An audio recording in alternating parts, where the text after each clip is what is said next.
Hello and welcome to Switchstation. Today we're reviewing the Assassin's Creed 3 Remastered that just came out on Nintendo Switch. In this video I will mainly be reviewing the game from a Nintendo Switch user perspective, but I will still include the overall game experience, which should be the same throughout all consoles and PC too.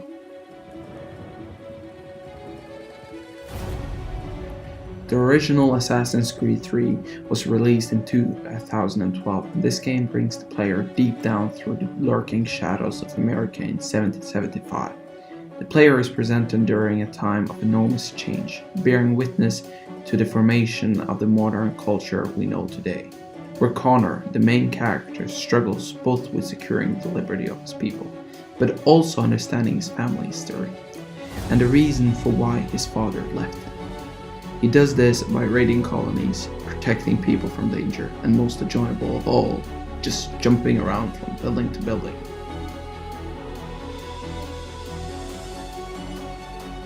As well as gaining the ability to craft weapons that previously had to be bought in the online store. Another thing which I appreciated with the remastered version was the touchscreen ability, which enhanced the gameplay and made everything more interesting on the Switch.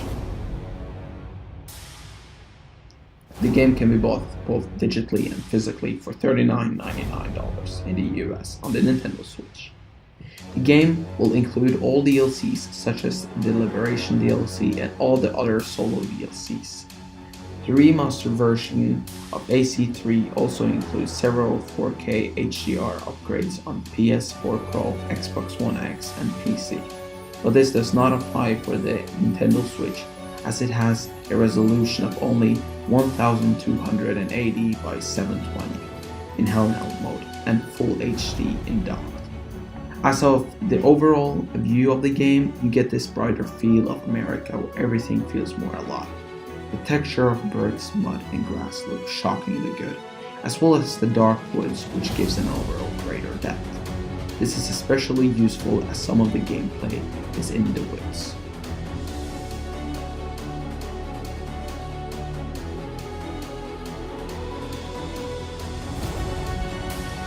We're able to go back in time to explore the ancestors of another main character named Desmond, only searching for answers and discovering the shockingly truth about his long bloodline. He's a modern assassin continuing the battle against the Templars.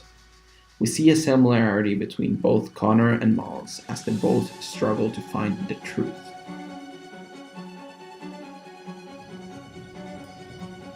As of the gameplay, I feel it starts out plain and boring in the beginning, with no change to in-game missions and the sound.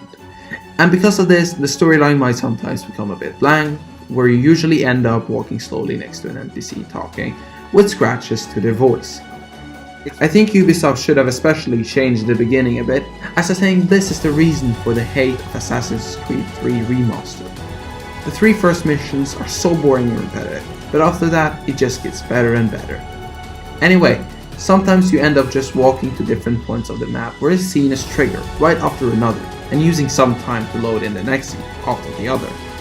This became very quickly boring for me, as I felt in some parts that the game was broken. Another thing that needs mentioning is that when I played as the modern assassin Desmond, I got bored of the surroundings because they were usually blank and with no depth to them. This was a bad way of starting the game. Aside from that, I really enjoyed where the story was mainly set in, where the gameplay is simply enhanced because of the amazing views of America in 1775, and the immersive forest with the bright light from the sun shining through the trees, but also gains more excitement 10% into the storyline, and it just gets more and more exciting from that point and onward, as I mentioned previously. The game continues with some of the boring missions, but overall improves, and you get more engaged with the game itself as well.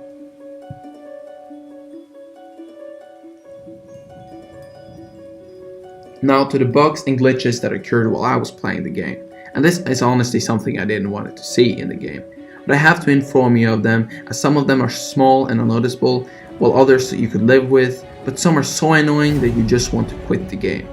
The glitches start small, with a few lighting issues here and there, and not too detailed scenes from certain angles of the NPC, but this personally didn't bother me too much, as the rest of the game was mostly aesthetically pleasing to my eye.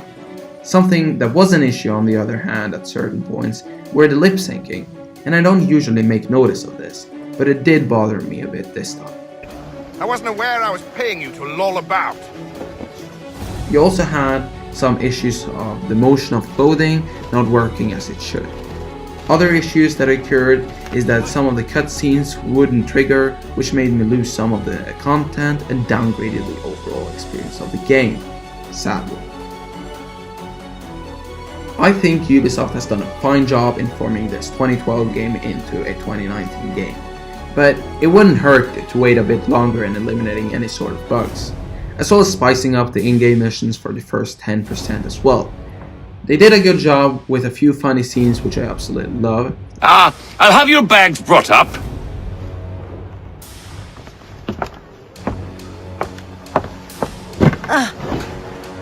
I personally think that the price of this game was worth it, as it has a better default control set than the Dark Souls Remastered. And because of all of this, I rank this at 8 out of 10. See you next time in the next video.